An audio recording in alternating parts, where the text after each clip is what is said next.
কোনো মা যদি চায় তাহলে তার অংশের যে সম্পত্তিটা, বা মা নিজে যদি কোনো সম্পত্তির মালিক হয়ে থাকেন, তাহলে সে চাইলে কি তার সন্তানদের মধ্যে যে কোনো একজনকে তার সম্পূর্ণ সম্পত্তি দিয়ে দিতে পারবে? এই প্রশ্নটা আপনাদের অনেকেরই থাকে। এই বিষয়টা নিয়ে আজকে একটু আলোচনা করব। অনেকেই বলেন, আমরা 4-5টা ভাই বোন, আমার মা শেষ বয়সে ওই ভাই বা ওই বোনের কাছে ছিল, সে কারণেই সে তার সম্পত্তিটা তার ওই সন্তানকে হেবা করে দিয়ে গেছেন। একটা মা কি চাইলে এটা করতে পারে? তার পুরো সম্পত্তিটা অন্যান্য সন্তানদেরকে বঞ্চিত করে একজন সন্তানকে দিয়ে যেতে পারে? এই প্রশ্নটার উত্তর একদম সিম্পল, হ্যাঁ পারে। কেন পারে?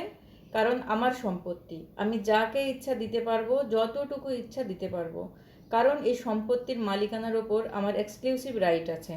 সো এই সম্পত্তিটা আমি কাউকে দিয়ে দিব, নাকি আমি ওখানে বাড়ি করব, নাকি ওইটা আমি এমনিতেই ফেলে রাখবো, এটা সম্পূর্ণই আমার নিজের ডিসিশন। এর পরবর্তীতে যে প্রশ্নটা আসতে পারে, একজন মা যখন তার পুরো সম্পত্তিটা একটা সন্তানকে দিয়ে দিবে, নিশ্চয় তখন তার সব ছেলে মেয়েদেরকে বলে কয়ে দিবে না। এই জিনিসটা যখন অন্য কোনো ভাই বোনেরা জানবে, তখন তাদের আসলে করণীয়টা কী?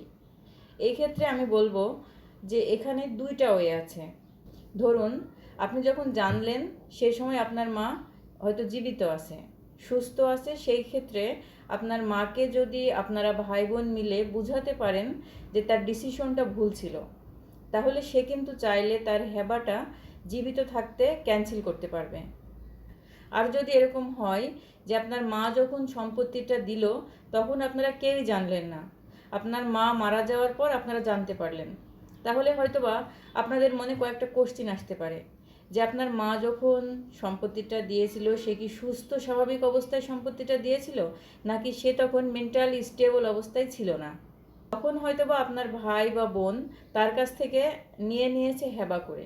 এই কোশ্চেনটা যদি আপনাদের মনে আসে যে ওই সময় আমার মা সুস্থ স্বাভাবিক ছিল না, কোনো ডক্টরের আন্ডারে ছিল, বয়সের কারণে সে আসলে কোনো কিছু মনে রাখতে পারছিল না, এরকম অবস্থায় যদি হেবাটা হয়ে থাকে, তাহলে কিন্তু আপনারা সব ভাই বোন মিলে সেই হেবাটাকে চ্যালেঞ্জ করে কোর্টে গিয়ে কিন্তু আপনারা মামলা ফাইল করতে পারেন।